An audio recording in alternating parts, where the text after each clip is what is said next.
कर्म तेरे अच्छे हैं तो किस्मत तेरा कुछ नहीं बिगाड़ सकती। आज हम बात करेंगे एक ऐसी सच्चाई की जो जिंदगी बदल सकती है। कर्म हमारी जिंदगी का आधार है। अगर हम मेहनत, ईमानदारी और अच्छे इरादों के साथ काम करते हैं तो कोई भी मुश्किल हमें रोक नहीं सकती। उदाहरण के लिए सोचिए, एक किसान दिन रात मेहनत करता है, बीज बोता है और फिर फसल काटता है। उसका कर्म ही उसकी सफलता की चाबी है। आज हम आपके लिए लेकर आए हैं एक ऐसी कहानी जो न सिर्फ आपके मन को छुएगी बल्कि आपको जिंदगी का एक गहरा सबक भी देगी। ये कहानी प्रेरित है भगवद गीता के अमर संदेश से, कर्मण्येवाधिकारस्ते मा फलेषु कदाचन। यानी तुम्हें माई केवल कर्म करने का अधिकार है, फल की चिंता मत कर। जो गीता के इस संदेश से अपनी जिंदगी को बदल देता है। तो चलिए शुरू करते हैं। यह कहानी है विक्रम की, एक साधारण किसान जो एक छोटे से गांव में रहता था। विक्रम मेहनती था, लेकिन उसकी जिंदगी में मुश्किलें कम नहीं थीं। सूखा, कर्ज, अकर्ज और परिवार की जिम्मेदारियां, हर कदम पर उसे लगता कि किस्मत उसका साथ नहीं दे रही। विक्रम अक्सर सोचता, मैं इतनी मेहनत करता हूं फिर भी मेरी जिंदगी में कुछ अच्छा क्यों नहीं होता। उसका मन निराशा और गुस्से से भरा था। एक दिन थक हार कर वो गांव के पुराने बरगद के पेड़ के नीचे बैठ गया। वहां एक बुजुर्ग साधु ध्यान कर रहे थे। विक्रम ने अपनी आपबीती साधु को सुनाई। साधु ने मुस्कुराते हुए कहा, विक्रम, तुम्हारी परेशानी का कारण तुम्हारा कर्म नहीं बल्कि कर्म के प्रति तुम्हारा दृष्टिकोण है। उन्होंने विक्रम को भगवद गीता का एक श्लोक सुनाया, कर्मण्येवाधिकारस्ते मा फलेषु कदाचन मां कर्म फल हेतुर्भूर्मा ते संगोस्त्व कर्मणि। साधु ने समझाया, इसका मतलब है तुम्हारा अधिकार सिर्फ कर्म पर है, उसके फल पर नहीं।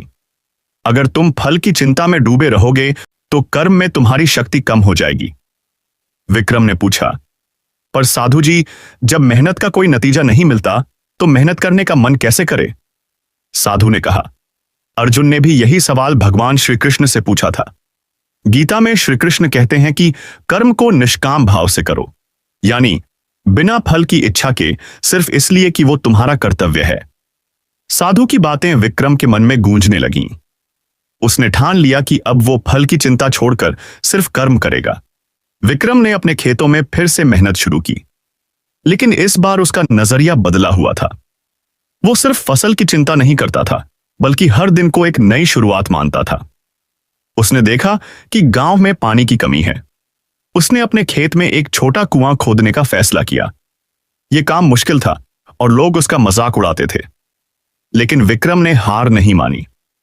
वो सोचता, मेरा कर्म है मेहनत करना, फल भगवान पर छोड़ता हूं। कई महीनों की मेहनत के बाद कुएं से पानी निकला। न सिर्फ विक्रम के खेत हरे भरे हो गए बल्कि पूरे गांव को पानी मिलने लगा। लोग अब विक्रम का सम्मान करने लगे। कर्ज धीरे धीरे चुकने लगा और उसका परिवार फिर से खुशहाल हो गया। विक्रम ने महसूस किया कि जब उसने फल की चिंता छोड़ी तो फल अपने आप मिलने लगे। वो साधु के पास गया और बोला, आपने मुझे गीता का असली मतलब समझाया। कर्म ही मेरी असली ताकत है। साधु ने कहा, विक्रम, गीता का संदेश यही है, कर्म करो लेकिन निस्वार्थ भाव से। जिंदगी में उतार चढ़ाव आएंगे, लेकिन अगर तुम्हारा कर्म सच्चा है तो कोई भी मुश्किल तुम्हें हरा नहीं सकती। गीता के कुछ और सबक, निष्काम कर्म, बिना स्वार्थ के काम करो, समत्व योग, सुख दुख में समान रहो, कर्तव्य पालन, जो तुम्हारा धर्म है उसे पूरी निष्ठा से निभाओ। विक्रम की कहानी सिर्फ उसकी नहीं, हम सबकी है।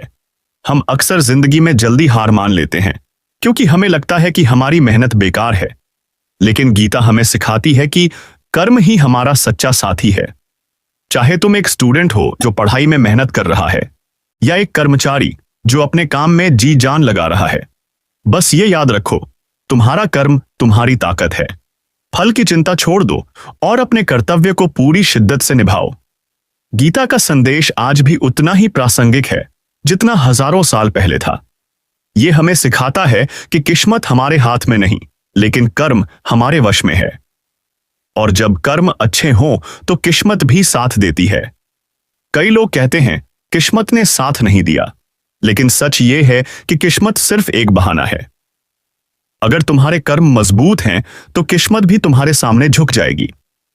महान लोग जैसे डॉ एपीजे अब्दुल कलाम, क्या उनकी किस्मत ने उन्हें रॉकेट साइंटिस्ट बनाया? नहीं, उनके कर्म, उनकी मेहनत ने उन्हें वो मुकाम दिलाया।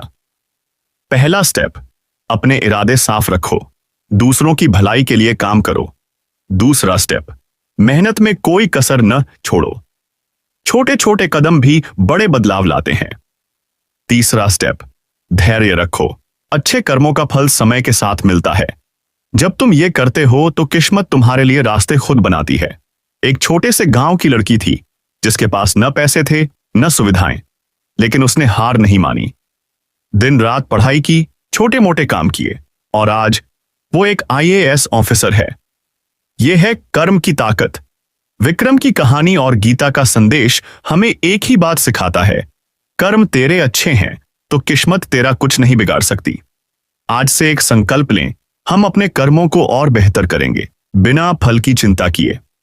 अगर आपको यह कहानी और गीता का संदेश पसंद आया तो इस वीडियो को लाइक, शेयर और सब्सक्राइब जरूर करें। कमेंट में बताएं कि आप अपने जीवन में गीता के इस संदेश को कैसे लागू करेंगे। हम फिर मिलेंगे एक नई कहानी और एक नई सीख के साथ। तब तक अपने कर्मों को शुद्ध रखें और भगवान श्री कृष्ण का आशीर्वाद हमेशा आपके साथ रहे। नमस्ते।